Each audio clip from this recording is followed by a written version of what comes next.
On this day in history, February 8, 1587, Mary, Queen of Scots, beheaded by order of cousin Queen Elizabeth.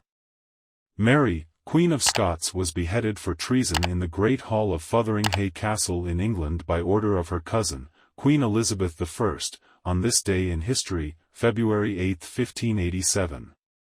The Queen of Scotland's blood-soaked dog refused to leave the top of her torso where her head sat moments earlier, as the executioners cleaned up the gore of her brutal death. "Into thy hands, O Lord, I commend my spirit," the Roman Catholic monarch famously uttered in Latin, her last words before the executioner's axe slashed through her neck. Mary Stuart, as she was also known, was just 44 years old. Her gruesome decapitation remains one of the most infamous incidents of family infighting in the sordid annals of the British monarchy. Her death still impacts Western culture today. Among other outcomes, the execution of Mary, Queen of Scots, set the stage for her son, James, to ascend to the British throne following the death of Queen Elizabeth I. Her son is remembered in history as King James I of England, one of the most consequential monarchs in world history. Among other achievements of his reign, King James gave the world its first widely available English-language Bible and watched as his subjects set sail to settle Jamestown and Plymouth in the New World. In the minutes before her death, Mary was led to a scaffold in the Great Hall, watched by witnesses the Earl of Shrewsbury and Earl of Kent, writes HistoryScotland.com.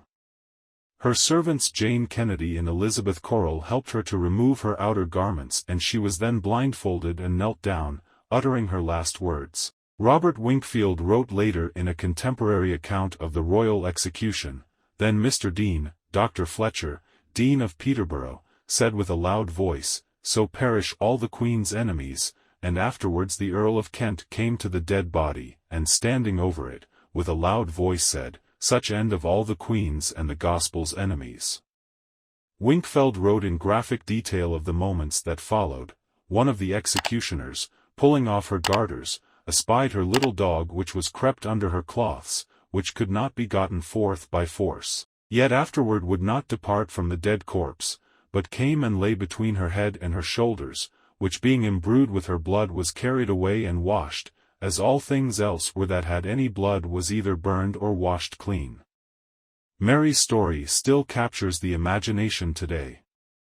Crowned Queen of Scots at just 9 months old, married, crowned Queen Consort of France and widowed all by the time she was 18 years old, writes the National Museums of Scotland in a synopsis of the dramatic early years of her life. Her rule over officially Protestant Scotland crumbled in 1567, amid accusations that she had conspired to murder her husband, Henry Stuart Lord Darnley, King of Scots, father of the future King James I of England. She sought safe haven in the realm of her cousin Queen Elizabeth. Elizabeth, however, was unsure how to deal with this unexpected guest and ordered Mary's detention at Carlisle Castle, claims the National Museums of Scotland. Mary spent the rest of her life in prison fit for a queen, with a staff of 30, including secretary, doctor and cooks. The focus of a long series of Roman Catholic plots against Elizabeth, culminating in the Babington plot to assassinate the English Queen, led to Elizabeth's ministers demanding Mary's execution, writes royal.uk, the official website of the British royal family. She was found guilty of treason on October 25, 1586. Despite the finality of the sentence, it would be months before Elizabeth could bring herself to sign the death of her cousin, a fellow queen, notes the National Museums of Scotland. The warrant was signed on February 1, 1587, and the execution was carried out a week later. Mary, Queen of Scots, is remembered by historians and royal watchers around the world for the incredible drama of a life born onto the throne of Scotland, her brief time as Queen of France, and the faith with which she faced her trial and execution.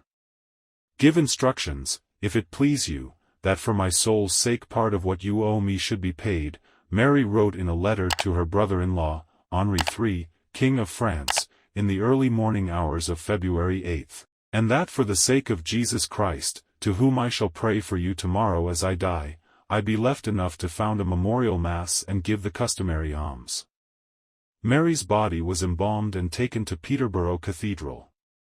King James I ascended to the throne of England in 1603.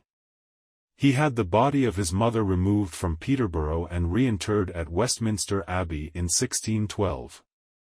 Mary Stuart rests eternally in Westminster beside Queen Elizabeth I. Mary, Queen of Scots, is perhaps the best-known figure in Scotland's royal history, writes HistoricUK.com.